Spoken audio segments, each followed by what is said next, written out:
دلوں کو نرم کرنے والی احادیث میں امام بخاری نے ایک باب باندھا ہے کہ جس شخص کی عمر 60 سال کی ہو جائے تو وہ اللہ کے سامنے کل قیامت کے دن کوئی عذر نہیں پیش کر سکے گا۔ اور دلیل قرآن مجید کی آیت پیش کی ہے کہ اللہ فرمائیں گے اولم نعمرکم ما یتذکر فیہ من تذکر،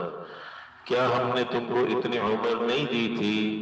کہ جس میں ایک نصیحت حاصل کرنے والا نصیحت حاصل کر سکتا تھا۔ روایت اس میں حضرت ابو ہریرہ رضی اللہ عنہ کی پیش کی ہے کہ اللہ کے نبی صلی اللہ علیہ وسلم نے فرمایا کہ اللہ اس شخص کا کوئی عذر قبول نہیں کریں گے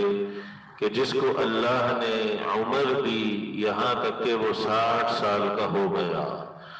60 سال کی عمر تک پہنچنے کے بعد انسان کو سوائے استغفار کے، سوائے اللہ کی عبادت کے، سوائے آخرت پہ کامل توجہ دینے کے کسی اور کام میں نہیں لگنا چاہیے۔ اور کل قیامت کے دن وہ اللہ کو یہ نہیں کہہ سکے گا کہ اللہ مجھے عمر نہیں ملی، مجھے مہلت نہیں ملی، اس لیے کہ اللہ کے نبی صلی اللہ علیہ وسلم نے ایک حدیث میں فرمایا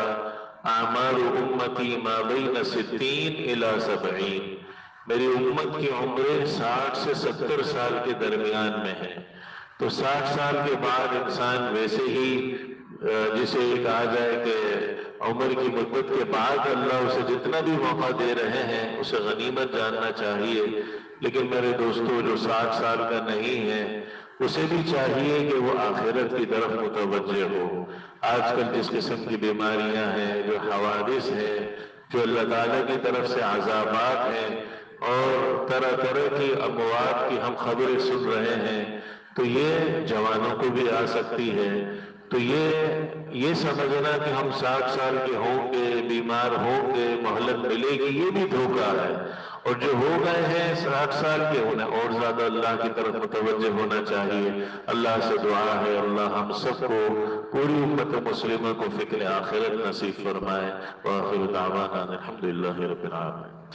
اللهم لك الحمد كله ولك الشكر كله، اللهم اعنا على ذكرك وشكرك وحسن عبادتك، اللهم لا سهل إلا ما جعلته سهلا وأنت تجعل الحزن سهلا إذا شئت،